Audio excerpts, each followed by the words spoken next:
Welcome into the screening room for the final time this year, the final podcast where Elf will be in the background, and except for a few months from now, we'll get back at it. Welcome, she is Hope Madden. He's George Wolf. And this is the Screening Room podcast. Got three big Christmas week releases to talk about, and we'll dive into our list of the best movies of the year. So it's a big extravaganza as we start on the big screen.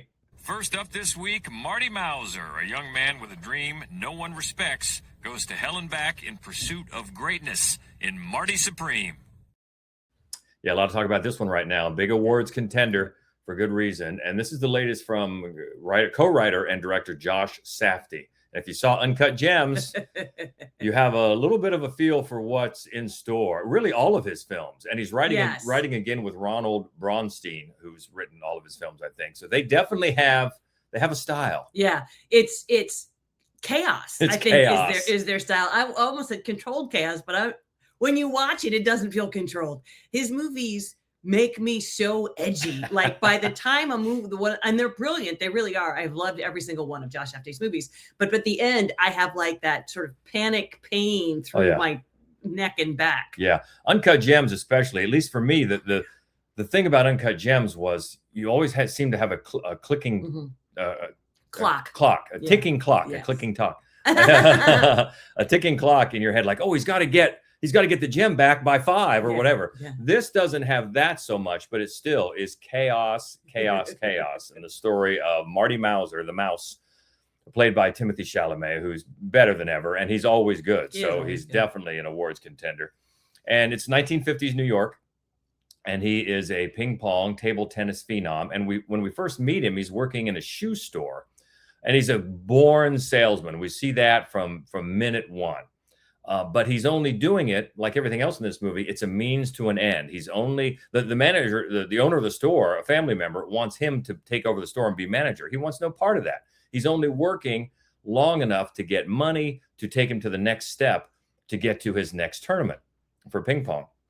And that just sets the stage for what the character study that is this movie, and that everyone that comes into Marty's orbit is a means to an end, somebody that he can use. And he's just like he's a born salesman.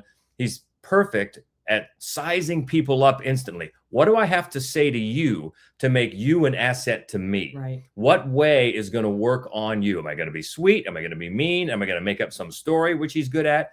It's amazing. It's amazing direction, amazing acting, amazing writing. As the story just gets crazier and crazier, all the things that happen with all the people that come around Marty and become part of his quest to avenge this loss. Because early in the movie, he loses a ping pong, table tennis game match to this unknown. And then his single-minded focus becomes getting back to a rematch with this guy, beating him, and cementing his place as the best in the world. But man, there's so much that goes on between point A and point B. It's just nuts. And you get all these different characters. It's a fantastic supporting cast. You've got Gwyneth Paltrow, Fran Drescher. That's plays right. Marty's mom. That's right.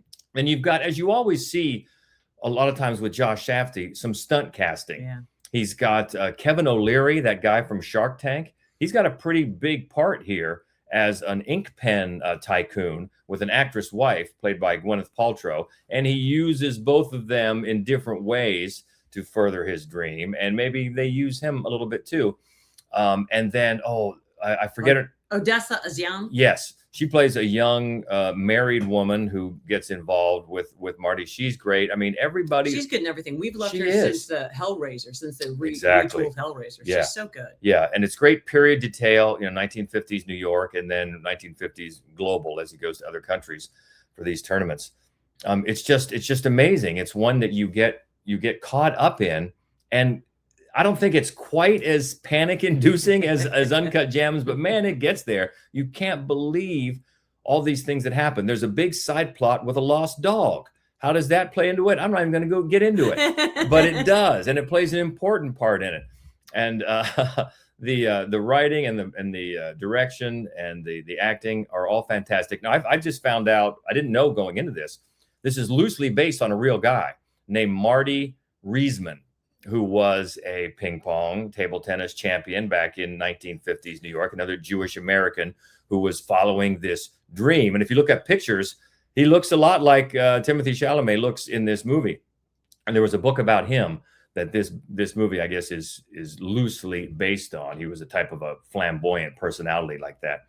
But it's just it's a breakneck paced movie. And if you like ping pong, as I do, there's some great ping pong action in this movie. Just like Timothy Chalamet learned to play guitar for A Complete Unknown, he clearly learned to become a very good table tennis player. And there's some scenes of furious table tennis action as well. Can I ask you, is there a difference between ping pong and table tennis? You know, I don't know for sure. I've gotten, because I like, as you know, I like to play ping pong. I think if you're serious about it and it's tournament play, you got to say table tennis or you'll get corrected. Right, but ping pong, why would anybody not say ping pong? It's so much more fun to say. It is, and it's sort of the default term, but I think when you're getting into the serious business, it's table tennis. Maybe, if you know more than I do, correct me, but that's why I'm sort of correcting myself as I talk about it, because this is serious business in this movie. Let me tell you, serious business. It's table tennis. But it's amazing because just when you think this is, I'm not saying Marty here is a likable guy, because he's just using people over and over and over and over. Like Adam Sandler's character. Yeah. Uncut Gems. Yeah. But in this one, I don't want to give anything away, but he's on a journey to find something that he values more than himself and more than his goal to just, I'm the greatest and you all have to bow down to me, because even if I'm selling shoes, that doesn't matter. I'm still the greatest ping pong player in the world. There's a journey to more than that. And that's what the movie becomes. And I thought it was great. It is another great one from the Safdies. Either Safdie, I want to see what they're doing. That's true. Yeah. But his brother did the Smashing Machine this year. So. Yeah, also good. Yeah, also good. Yeah. But this one is another. Josh Safdie seems to love the panic fests. Yeah. A Good Time was another one we forget about. Great, and they always feature great writing, different scenarios you don't imagine, and fantastic lead performances and supporting performances too, and some stunt casting. Yeah. But Timothy Chalamet and Gwyneth Paltrow for sure. It just standouts in this. And it's one of the best of the year. And we'll get to that because we're going to talk about our favorites of the year a little bit later on. That's in theaters now for Christmas week. And that is Marty Supreme. And on the big screen, Lightning and Thunder, a Milwaukee husband and wife Neil Diamond tribute act, experience soaring success and devastating heartbreak in their musical journey together. It's Song Sung Blue. Okay, somebody that sounded a lot like me just said tribute act, and I'm taking my lumps on social media this week because we both admitted we did not pay enough attention to the trailer when this first came out. We both thought this was a Neil Diamond movie biography.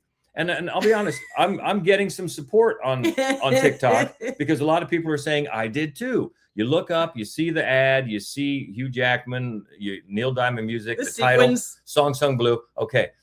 And we also both thought that it looked like a really bad Neil Diamond. We're like, Neil Diamond would never say, "You're my crackling Rosie." Well, the truth is he probably would never say that. But the person who loves his music so desperately and is trying to convince his woman that he loves her too might. Yeah. And it's because this is not about Neil Diamond directly. It's about a real life couple, Milwaukee, who had Mike and Claire Scardina, who had a lot of success in the 80s and 90s, mainly around Milwaukee area and the Midwest, being not Neil Diamond impersonators. They were a Neil Diamond tribute act. And they got, so much success. They eventually at one point opened for Pearl Jam at the personal request of Eddie Vedder, which is crazy. Until you remember at the time, that was remember when Tony Bennett was such a big, absolutely. He had that big comeback and he was opening for hard rock acts. So I think it came about because of that. But anyway, Tom Jones also. The point is, these two had a great success as Lightning and Thunder, this Neil Diamond tribute act. And that's who this movie focuses on. It's an adaptation of a 2008 documentary, also called Song Sung Blue, about this couple.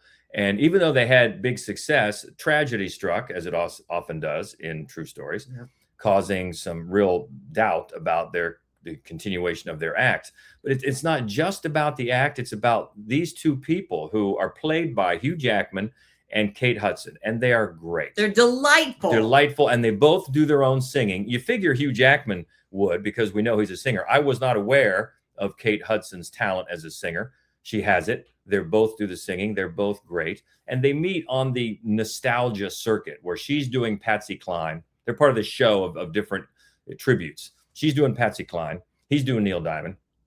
And they get together as a couple and as an act. And they're very easy to root for. They both come from different types of dysfunctional families. They blend their families, and they really feel like they've just found the person they were meant to be with. And you root for them. The performances are great. And this movie, directed, co-written, adapted from the documentary and directed by Craig Brewer, as such an unabashed piece of feel-good filmmaking. It's almost impossible to not get sucked into it and like it, because there's not an ounce of cynicism in this movie about these people and how much joy they take from what they're doing, about the entire nostalgia circuit, about the fans for the nostalgia circuit. People love this, and this movie is not casting an eye looking down on any of it. And I thought it was just really good. Also, Kate Hudson's accent. Kate Hudson's accent, Milwaukee, great. It's so spot on, and it's infectious. It's fun. It's funny. Yeah, they're so lovely together. They're great together, and this also has a very unique and fun supporting cast. You've got people like Michael Imperioli. He's playing Buddy Holly, a Buddy Holly tribute guy, which is great. Jim Belushi is their crazy manager. Fisher Stevens, and then the woman that plays Kate Hudson's daughter, Ella Anderson, I think is her name. Yeah, Kate Hudson's daughter, Rachel, is great, as these kids are of the blended families. So you root for the couple, you root for the family and the act, especially when tragedy strikes. You do get reminded of a lot of Neil Diamond hits. You hear a lot of Neil Diamond. If you have forgotten how many hits Neil Diamond had, the answer is a lot. And you hear a lot of them. And I think, some of the rehearsal, well, really all of the rehearsal and performance sequences, they're too polished. I mean, anybody that's been in any kind of a garage band, you don't just walk into the garage and it sounds great from day one. But you know what? In a way, that feeds the fantasy that these people are living. They're living their dream, and the fact that all the rehearsals sound good and the performances don't strike a bad note, even if they're performing in just a Thai restaurant. I mean, it feeds the fantasy. It does, and it's just such a piece of feel-good filmmaking that is perfect for this type of year. I mean, if you've got family in, you've got some mothers-in-law, some fathers-in-law that are in. This is your in-law. What are you going to do for the week? This movie. Is it. I'm telling you, I bet the crowd meter on this is going to be high.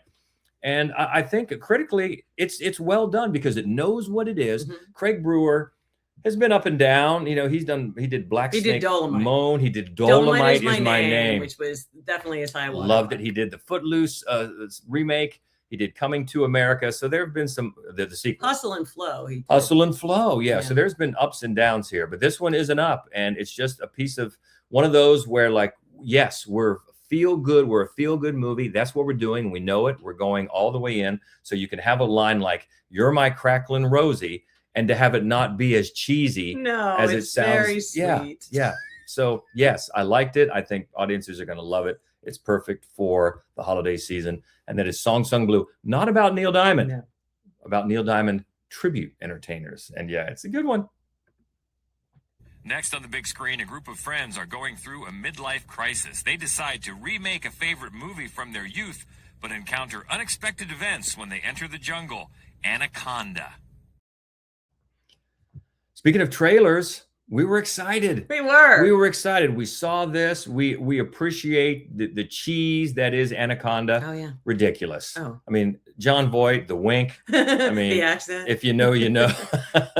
So the fact that they're remaking this and the two guys remaking it are Jack Black and Paul Rudd. Yes. Yeah, We were absolutely. all in. Absolutely. And then Steve Zahn is one of the others who's involved in this. And he's great in everything. And he's certainly very funny in everything. And then Tandaway Newton out of nowhere, like the queen of indie filmmaking, but she can do anything. Comedy, drama, action. We've seen her do everything. So I was pretty excited about this. Excited? And the filmmaker, Tom Gormican, he made Unbelievable Weight of Massive Talent. Which was Incredible Weight of Massive Talent. A hoot. It was so good. It was so much fun. And so I think we were expecting something funnier. Yeah. You know, really were. Jack Black he does wedding films. Don't call them videos. And he stayed in Buffalo. He never left Buffalo because he was afraid to follow his dreams, where Paul Rudd did. He went to LA, where he is sharing a 1-bedroom apartment with an old man. And he's like, you know, guest starring on SWAT. Yeah. So, and so he comes home for Jack Black character's birthday and convinces the 4 of them that he bought the rights to Anaconda and that they are all going to go remake it in the jungle. Because when they were all kids, that's what they did. They made little home movies. Monster movies especially. So yeah, this is going to relive their youth, and you know, they're going to feel like successes. They're going to remake their Snake movie. And just these people involved, we both wanted to like it very much. And that's not to say that there aren't smiles, there aren't some chuckles. There are just not enough. Very few laughs. Yeah. Though. I mean, I think every scene goes on for too long. The writing is just not funny. I think the writing relies too heavily on Jack Black to Jack Black his way out of you know, there are some massive leaps in logic that I guess they're like, no one's going to care. This is a silly movie. And there is one Santiago who is the snake handler, and he's played by Selton Mello, who actually is like a really, really well-regarded Brazilian actor. You're like, what are you doing in this movie? But he's great. He's very funny and super weird.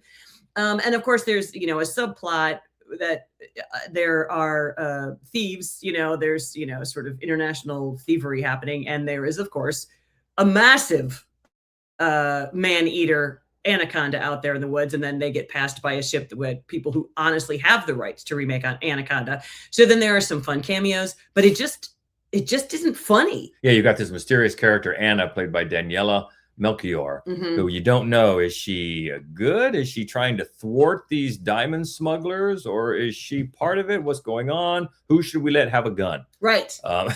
Is the question. It just, you know, and it reminded me too many times of Tropic Thunder, right? Another Jack Black movie where a group of people go into a dangerous place to make a movie, and they wind up really making a different movie entirely because they are in jeopardy. And I mean, it's the same plot. That one, though, is a classic. It laughed riot. That one is one of the funniest movies in a long time. Oh man, so in a generation. And so it's not a good comparison. No, You're like, can just get like a sliver of that humor. Yeah. So we were really disappointed. Yeah, we were. We really wanted to like it. And despite a couple of laughs and a couple of callbacks to the original that are funny, it just ended up being a disappointment. And, you know, Jack Black and Paul Rudd, two of the most likable people out there. Yeah. Them being in a movie, you want to like it. Yeah. And we do, of course. But this one just comes up this comes out the short end of the holiday week releases, unfortunately. And that is Anaconda, and it's on the big screen now. So that's really the 3 releases this week, as everybody, including the 2 of us, are wrapping up their year-end lists. And we've got, as we usually do, 25 of our favorite movies of the year. And I'll be honest, I think this year was a little tougher to get it down to 25. I think usually toward the end of the year, we've got them sketched out and think, okay, this one was good, but not really. And then it's not that hard. I think we had to leave some good movies off. Really some good movies off this year. No, every year, George is like, we could do 30. It's our list. And it's always me. I'm like, no, we're cutting off at 25 because we could do 50. This is not the college playoffs. We're not just adding every single Well, you know, how much money's involved. We'll go to 30. But there are definitely ones that got left off. But we're going to start at, well, let's start. You start at 25 because this is one that I liked it too, but you really did. I did. The Baltimoreans, talk about accents. They nail the accents. It's so charming. It's such a new twist on romantic comedies. And I don't care for romantic comedies, but I love Baltimoreans also because it's really a mash note to the city of Baltimore. Who would have expected that? That's at 25. At 24 is The Secret Agent, one of the top international films this year, featuring on a performance. Wagner Moura in the lead is getting a lot of attention, and I would not be shocked to see him Oscar nominated for a Best Actor. It's a fantastic movie, really set in the 70s, but it's got a dual timelines going on. So that's The Secret Agent at number 24. Number 23, A House of Dynamite, return from Catherine Bigelow. Yeah, it's another one where you're on the edge of your seat the whole time, and another one with an incredible cast. My Lord, the ensemble cast is just insane. As we get, it's almost like a little bit of a twist on the Hunt for Red October, where a missile, has been launched at the United States. Who did it? Is it real? What should we do? How are we going to take precautions? And it's very, very tense and well done. House of Dynamite. Number 22 is the latest Knives Out, Wake Up Dead Man, a Knives Out mystery. Ryan Johnson and another great ensemble cast led by Daniel Craig, Benoit Blanc. And this one is a Monsignor Jalapeno. set in the church. There's been a murder, but it's darker themes, I think. I liked it better than the last one. Yeah. It's not as much of an outright comedy, although there are definitely some funny parts. Yeah, there are some funny parts. Yeah. It's got a darker theme. But these mysteries are just so much fun. So that's 22. 21 is the one we talked about just a minute ago, Marty Supreme. Marty Supreme. Okay. Number 20, one of the best comedies, Friendship. If you want to see a funny Paul Rudd buddy comedy, Friendship. Featuring the best performance by a winter coat. The fluffy coat in this movie is insane. It's one of those that's a comedy of awkwardness, and I know that puts some people off if it's not your brand of comedy. Hates that kind of comedy. Comedy of social awkwardness, but one of the best comedies of the year, Friendship, is at number 20. Number 20 and number 19, Zootopia 2. We waited a whole decade for this sequel, and it's just as charming and smart and funny as the last one, and it has a couple of really great horror movie odes, which just tickled me really to no does. end. And also, I think it's one of my favorite comedies too. I thought it was funny. Yeah, it was funny. That's Zootopia 2 at number 19. Number 18, horror. We love that. Weapons, a movie that always kept us guessing. Yes. It's already got people clamoring for a prequel for Aunt Gladys, and for good reason. Yeah. Amy Madigan, great. The cast, Josh Brolin and Benedict Wong and Julie Garner. I mean, it's great. And Zach Krager is the writer-director. It's an original piece, especially in the third act, because both of us were trying to figure where it was going, and we were wrong. Which we're glad to be wrong. Yes, it was so great. Yeah. And at number 17, a period piece that just went under the radar. Not nearly enough people saw, Hedda. Hedda. Yeah, this is Anita Costa remaking the Hedda Gabler story from years ago, starring a glorious Tessa Thompson. This movie, I think, is getting some awards consideration, mainly for things like costume design and production design, which it deserves, but that's not all it deserves. No. It really, if you don't know the story, it's really this intriguing bit of, backbiting among the rich and power play, and the cast, especially Tessa Thompson, makes it so intriguing.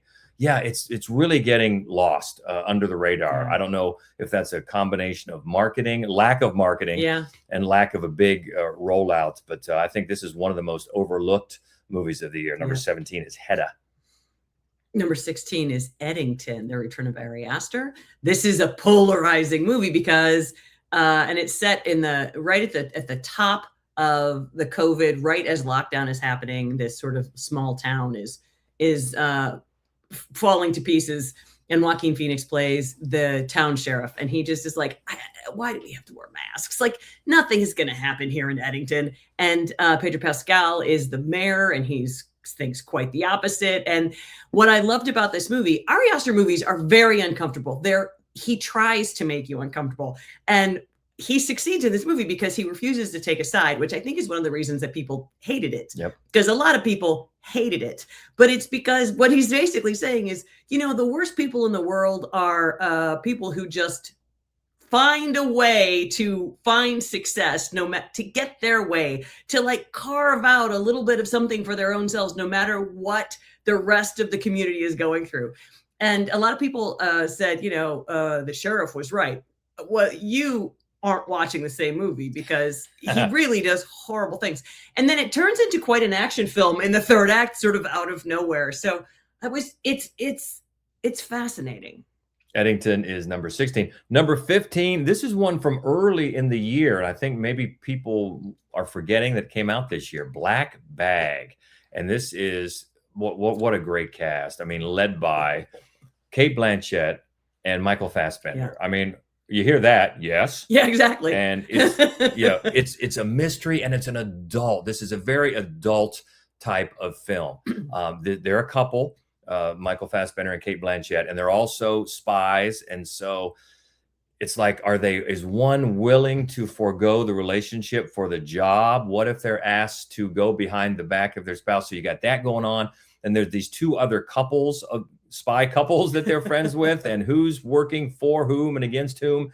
And it's really fun in an adult way. If you're people you're looking for, look, we hear this all the time. I don't want to see a superhero movie, something for us adults. This is perfect. And it's a little bit sexy, for the couple with good looking people. I mean, it's a lot of fun. Yeah.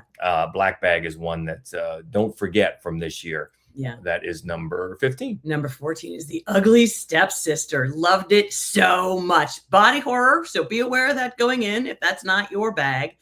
It's a retelling of course, Cinderella from a first-time filmmaker. And what she does with this story is so fascinating. And the performances across the board are so great. And, it picks a lot of the same themes as The Substance, but I think it's more of an absolute, no question about it, horror film than The Substance was. And just loved it. Loved every second that I was watching it. Yeah, with a great lead performance. Yeah. Great lead performance. That's The Ugly Stepsister. Number 13, Springsteen, Deliver Me From Nowhere. Yeah, we are big Springsteen fans, so did that help? Sure. Did. But it's also, it became a political football. Yeah. And, we got some hate mail on social media and others for liking this movie. And that's just the way it is today. And some of them were quite funny, but it's a good movie. It's based on a book about Springsteen's journey to making the album Nebraska. And so it's more than just about, it's not a typical rock star biography. Not at all. It's about a man coming to grips with his past, with his parents, with his own mental health, and becoming the person, both professionally and personally, that he can be. Yeah. And yes, if you're a Springsteen fan, yep, that helps a lot. And it features a great lead performance from, I always get his name wrong. It's Jeremy Allen White. Yeah. Right? I was like, Jeremy Allen White. If you got three names, I'm going to screw it up. He's great. He's great as Bruce. He's so great. And he does, again, in the way it's done now, he does his own playing and singing. Which is crazy. Some of the singing gets eerily close. And if you're familiar with some of the details about the Nebraska recording sessions, there's some funny in-jokes. Yeah. There really are. But it gets a look at, regardless of whether it's Springsteen or not, it looks at inspirations, artistry, how art is conceived and achieved, even in the face of people that telling you you're doing the wrong thing, and then the completion of a piece of art that now he's been obviously redeemed, because that's looked upon as a work of incredible influence across all musical genres. Yes. And it's a good look at a person dealing with their own personal trauma as well. Yeah, one of the things I think is fascinating about this movie is that so many sort of rock biopics are about the quest to get to number one, and then once you're there, floundering. This is not that. This is a guy who knows he is about to become the biggest thing on earth, and not really wanting that to happen, wanting it, but at the same time not being and knowing he's not prepared for it. Yeah. And that makes it really fascinating and somewhat sad. It's also a gorgeous movie. Yeah. With also a great supporting cast. Yeah. And that is Springsteen, Deliver Me From Nowhere. Number 12, is it our favorite documentary of the year? Probably. Yes. Yeah. Pee Wee Herman as himself. It's a 2-part documentary. We loved every single second of it. It was so revelatory and personal. And Paul Rubens is a huge part of it. He talks, which he never really did, was talk about himself. And there's this fascinating, clear within the film pull of who gets to control his narrative, him or the documentarian who is directing the film. Like, you get to watch the two of them argue over who gets to decide what goes in and what stays out, and it's just absolutely fascinating. Yeah, and loved also every minute. Also, full disclosure, we're huge Paul Rubens fans, so that helps a lot. But also, yeah, it's one of those. It's rare in a documentary like this that you get to see that. Yeah, someone who is, there's things he doesn't want to be a part of or disclose, or places he doesn't want to go, and the director wants to pull him there, and yeah, it's fascinating. And then the third act, have the tissues handy. Yeah. That's Pee-wee as himself. Yeah. Number 12. Number 11, it is Superman. This is one that we did not expect to like this much. No, filmed right here in Cleveland. Well, we're in Columbus, but filmed in Cleveland, Ohio. It's such a love letter to Cleveland, which is where Superman was born, by the way. Yeah. I mean, the comic books. It looks great. Fantastic. It's incredibly smart. I think that it's one of the best. It might be the best Lex Luthor I've ever seen on screen. I loved everything about it. I mean, it was so unabashedly positive and happy and not cynical and not brooding, and it really suited. I don't even like the character of Superman. Prior to watching this movie, I'm like, ugh, Superman, whatever. But the film obviously does. Yeah, and David Cornsweet makes a great new, and we're big fans of Henry Cavill's Superman. Yeah. We really are. Regardless of the film, what you think of the films, Henry Cavill's Superman, I thought was great. Yeah. David Cornsweet takes it in a different direction as this movie does. And it was time. It was time. Yeah, it was time. And some of the support heroes that we were not familiar with, we loved. We loved. Oh, yeah. Yeah. It's just, it was Who is it, real. Mr. Fantastic? I think so. Loved him. Oh, my God. And Isabella Merced, who's a Cleveland native, who we've liked for years as a child actor, she has really come into her own. And she's a Hawk Girl, I believe. She's great. I mean, the supporting cast and the heroes, if you're not familiar with them, as we weren't, they'll be nice surprises. Yeah. But it's a Superman for a new time. Yeah. And it was needed. And and Rachel Brosnahan as Lois Lane, a great Lois Lane. I don't think I even said Nicholas Hoult. I just said I liked his. Okay, Nicholas Hoult. Yeah. Lois Lane gets involved in the action this time, which is great. So yeah, really well done with Superman. Yeah. James Gunn. All right. We're into the big top 10. Number 10 is Begonia. Oh, so Yorgos Lanthimos, we're always on the lookout for Yorgos Lanthimos movies. And he's just found his partner now with Emma Stone. Couldn't be happier about that. And she plays an executive in a big pharma company. And Jesse Plemons, who's amazing in everything. And he's absolutely stellar in this movie. He plays a townie, essentially, who kidnaps this billionaire and because he's convinced that she's an alien. And it's the tonal and the power's in her hair. Yeah, the tonal shifts in this movie. So few directors could manage what they manage here, because it's really a horror film. It's a cabin in the woods horror film. He takes her back to his farmhouse, and he keeps her in his basement chained up, but it's never horror. She is in control of everything. She's brilliant. The pairing of these two actors is so spectacular, and it's funny when you feel like it shouldn't be funny.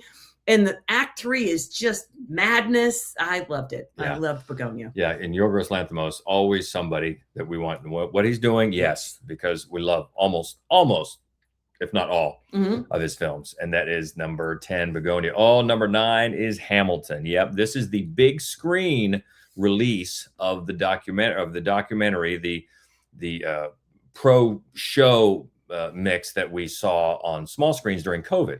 And it was an actual filmed performance of the Hamilton stage show that was directed by the same person that directed it on the stage. And it is, I can't imagine a musical being brought to the screen better than this. No. Now, we also saw one this year, just a couple of months ago, maybe a month ago, Merrily We Roll Along, that suffers in just the ways that this succeeds in allowing for movement and intimacy at the same time with a perfect mix. Yeah. This one just does it just so wonderfully. Of course, the show is great. The cast is fantastic.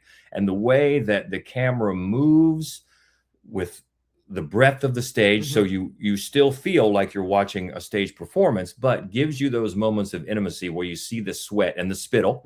Yeah, that's right. From their performances. It's a perfect mix. Can't imagine one of these shows, these filmed shows, getting done any better. That's Hamilton at number 9. Number 8 is Sentimental Value. So this is going to get nominated for Best International Film, and is probably going to pick up nominations for Stellan Skarsgård for supporting actor. In fact, honestly, all of the main castmates could easily be Oscar nominated for this film. Yep. And it's about, it's all set in this house, but it's about a fractured family and how fracture goes back generationally, and just how it plays out, and trying to reconnect, and also how art can fit into that. Art can make it worse. Art can make it better. And it's such a well-told film. Yeah. Renata Rensve, I never know if I'm pronouncing that right. I know she's one of my favorite actors working today. And she's been in a lot of great international films and is making more English language films. And this is a mix of both, It is. honestly. She's going to win an Oscar one of these days, she is. maybe this year. Yep. She's great. Elle Fanning is great. It's a wonderful, wonderful movie, beautifully told and beautifully acted. That's Sentimental Value at number 8. At number 7, another one of our favorites, international films, It Was Just an Accident. This is one of our favorite filmmakers, Jafar Panahi. Yeah. Whatever he's doing, Yes. see it. See it. He's great with finding a way to, usually commenting on, his homeland, Iran, and finding ways to comment on it with bigger themes. Yeah. And this is one of the first movies in a long time that he has made as a free man. Yeah. He's been imprisoned.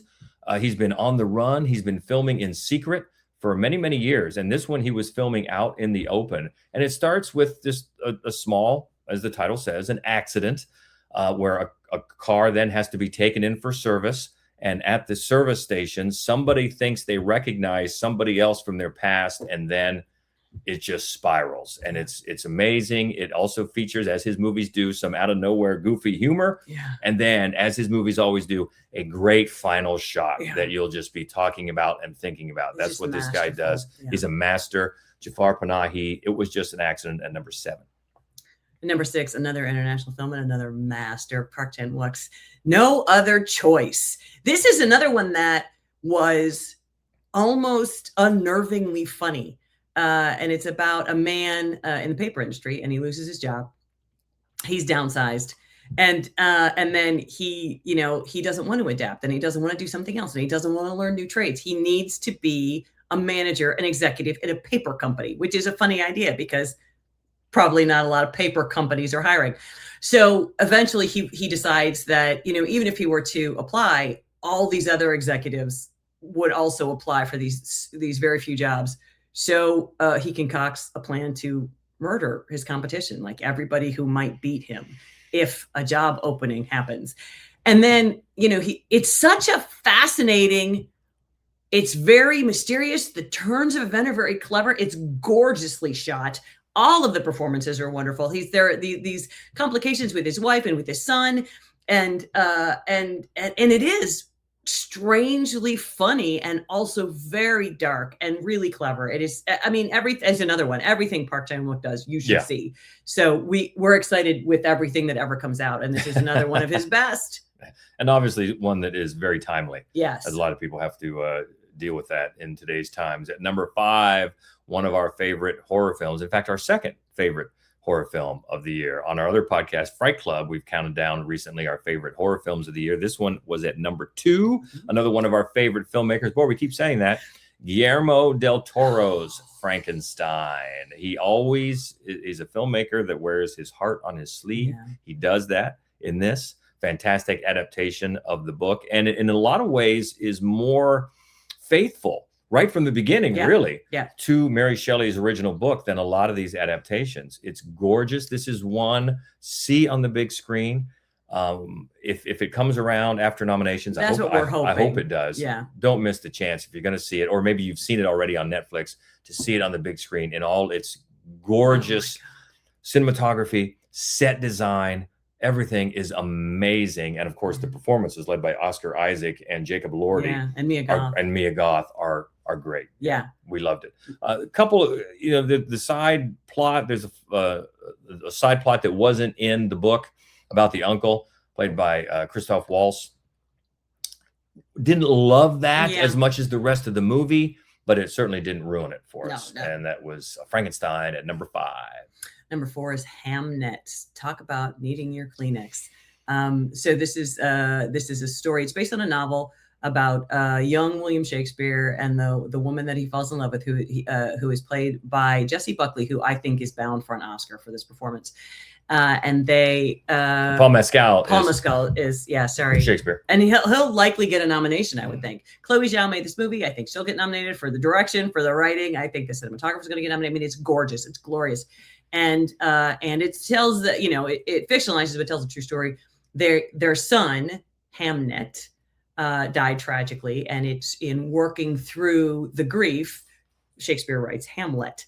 And it's an amazing movie. It's a brilliantly performed movie. And I have never cried so hard watching a film in all my life. I'll be honest. I don't think it had me as in its spell as much as you until the third act. The third act is just a masterpiece. Yeah. Yeah. It'll get you. Yeah. It'll get you. Wonderfully realized. And that is number 4, Hamnet. Number 3, love this one. This is another Netflix movie that, of course, you can watch on Netflix. I was lucky enough to see it on the big screen. If it comes around again after nominations, please see it on the big screen. That is Train Dreams. It's gorgeous. I remember they asked me, as soon as I walked out of the theater, they asked me for a quote. And the first thing came to my head was, it's lovely.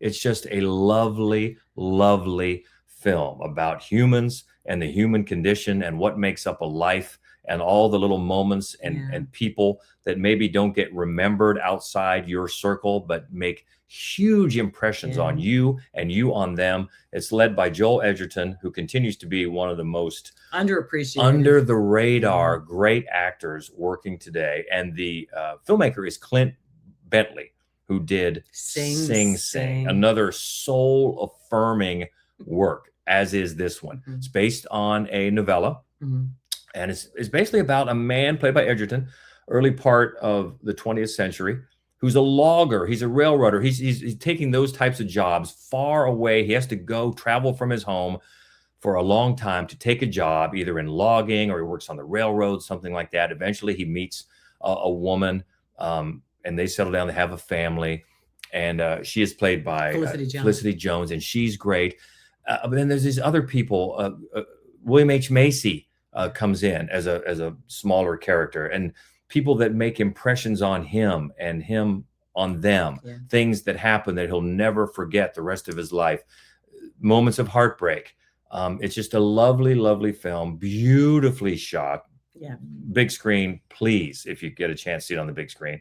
And it's just one of those that you feel better as a person, just like Sing Sing, for having seen. And I'm glad that it's getting the recognition that it is, because I was afraid when I first saw it that this is one that's so quiet and unassuming that it could just fall through the cracks, but it doesn't. No. It's just great. So Train Dreams is in at number 3. Loved it. Number 2, Sinners. Oh my God. Our favorite horror movie of the year. Oh my God. And this was a duke out between number 1 and number 2, as I think most years it is. And because this could easily have been, and probably any other year it would have been, number 1. It's every single thing about this movie is so perfectly created. The script is amazing. The way Ryan Coogler, who wrote and directed, layers in it's so dense with information and with humanity and with history, and the history detail is so spot on. The set design, the sound design, the music, the costumes, everything. He creates such a meticulous, rich, believable world, and then he populates it with these fascinating characters, and then it's a vampire movie. Like, oh my God, I'm so excited that you did all this work and then you made it a vampire. Yeah, led by a tremendous performance from Michael B. Jordan. Duel, maybe try Michael B. Jordan, but just go down the line. Oh my God, Delroy Lindo. Yeah, Wunmi Mosaku. Yeah, there's a newcomer, Miles Caton, Haley Steinfeld. On and on. Jack O'Connell. Yeah, Jack O'Connor. Excuse me. No, Jack O'Connell. Okay, you're thinking of Josh O'Connor. I know, I do that every single time. I know, it's tough. But yeah, it's a vampire movie, but it's also about, like you said, about culture, colonialism, all the way these different cultures were weaving together, either by force or by choice, the way they told of their trials in song. Oh man. It's just like you said, it's so dense. It almost requires multiple viewings. It doesn't feel dense when you watch it. It feels just brilliant. I mean, it's just, there's such richness to everything that, I mean, we've seen it many times now, and you just uncover something different every time you see it. Yeah. It's one of those where you just feel that not one shot is wasted. No. Line of dialogue. Or a line of dialogue is wasted. Everything means something. Yeah. It's beautiful. I think it's a movie, as I said on our other podcast, Fright Club. This will be studied. This will be studied as a script, as a bit of direction, as acting, as just a story put together with multiple themes and multiple narratives that work wonderfully together. It's another one that hopefully is going to get another round for the big screen. We were lucky to see it in 70 millimeter. And if you can do that, if you're lucky enough in your area, as we are, to have films show in 70 millimeter, take that chance. It's beautiful, beautiful. On the, again, some of these movies we talked about, set design, production design, costumes and hairstyling and all that. And this is right at the tippity top of that. Everything about it. I can't think of a weakness, to be honest with you. No, I can't think of one either. Think of a weakness. And and Ryan Coogler, it's exciting. So all of his movies have been great. Some of them Oscar winners, but this is the first one that's wholly original. It's not a sequel, and it's not a remake, and it's not Marvel, and it's not. So Fruitvale Station, which we love, is based on a true story. It sprung wholesale from his imagination, and that's just amazing, phenomenal to me, because the detail, everything about it. Love. So that is number 2, or maybe 1A. 1A on our list. It was going to be tough to get on top of that, but at number 1 is the latest from, again, one of our favorite filmmakers working today, and that's Paul Thomas Anderson, and it's One Battle After Another. Yeah. Oh my God. It's a thing, is that, Sinners and One Battle After Another are essentially perfect. This movie, it spans a generation, it spans time periods, and it changes sort of genre as you go along. It's like a political thriller at first, and there's humor to it, but it's mainly action and thriller. The cast, my God. But then it settles into something that's more comedic. And then you bring in this sort of third party, these wealthy white supremacists, and that's full on comedic. And it's just breathless. It's fully 3 hours long. It doesn't feel it for a second. You're so involved with everything that happens. So many people in this cast should be nominated for Oscars. Leonardo DiCaprio, Sean Penn, Tiana Taylor, Chase Infinity, Benicio del Toro. You said Sean Penn. So many, and it takes you in such different directions. I remember the very first ad campaign for this. It made us think that it was sort of a madcap romp and funny, and then they turned on a dime. I don't know if they were getting bad reports about what people thought of the trailer, but they turned on a dime and then leaned into its intrigue and its thriller. It's got both. It does. It's got both. Benicio del Toro is a hoot, underplaying the comedy as he does so well. Oh my God, he's so great. All the incredible ensemble, the direction. If you've seen it, all somebody has to say is the highway scene, and just fantastic. It's the best chase sequence since Bullet, I think. It's unbelievable. And you mentioned Chase Infinity. She's so young, and then she more than holds her own in every scene with Oscar winners, all of them. It's crazy. Her head to head with Sean Penn is such a highlight in this movie, and she again underplays it. She's amazing. Tiana Taylor just lights up the screen. She burns through it. She really does. And then you have somebody as great as Regina King. Oh yeah, in this really come along small role for Regina Hall. Regina Hall. Regina Hall, equally great. They're both great. Regina Hall come along in this small part, very important part. And she's great too. So you get someone of her caliber to play these smaller parts. The ensemble is just spot on. It's nuts. It's a piece of original filmmaking, although it's actually based on it's going to be adapted screenplay, Yeah, right? yeah, pinch Yeah. on, pinch on. Yeah, but it feels so original, so unlike anything you're seeing on screen that, again, if you're one of those people who thinks there's nothing new or original out there, even if you're not aware of the Thomas Pynchon source material, this one, it just seems like it's one of the most original things to blast on the screen in years, as Sinners does too, and that's why they're right up there, 1-2 at the top. But this one, I think for sure, I think a lot of these, hopefully, as we've said, are going to get another round on the big screen once the nominations come out. And maybe for people that haven't seen them on the big screen, take advantage because they are so worth it. They are so worth it. If you haven't seen One Battle After Another, you probably look at the runtime and think, I don't know. I know so many people who saw it multiple times in the theater because it doesn't feel, I mean, you got to set aside the time, but it doesn't feel that long. It's just breathless. Yeah. And that's a quick run through our top 25 of the year. And with, some good movies left off, but that's great when you have such a great year overall. And again, if you're a horror film aficionado as we are, it's been a great year for horror. So by all means, check out our Fright Club podcast as we count down our favorite horror films of the year, because it's been a goodie. It has. So what do you think? What do you think about your favorites of the year, or maybe the 3 that came out this week? We talked Anaconda, we talked Song Sung Blue, and we talked Marty Supreme. For holiday week, always big at the theaters. So let's talk the movies for the end of the year. It's easy to find us, MaddWolf Columbus, on all the socials. And if you want to keep giving me the business for not realizing what Song Sung Blue was about, that's okay. I admit it. I'm taking the L for that. But it was a good surprise. It was a good surprise because I ended up liking that movie. But yeah, MaddWolf Columbus. You can find us on the socials, maddwolf.com. is the main website. And as we've mentioned, check out Fright Club, our other podcast. So hope you're having a great holiday season, had a great Christmas, looking forward to a great new year. We'll talk soon. And in the new year, get Schlocketeer back here to talk about studio news and notes. So until then, she is Hope Madden. He's George Wolf. And this is the Screening Room Podcast. See ya. I do wish we could chat longer, but I'm having an old friend for dinner. Bye.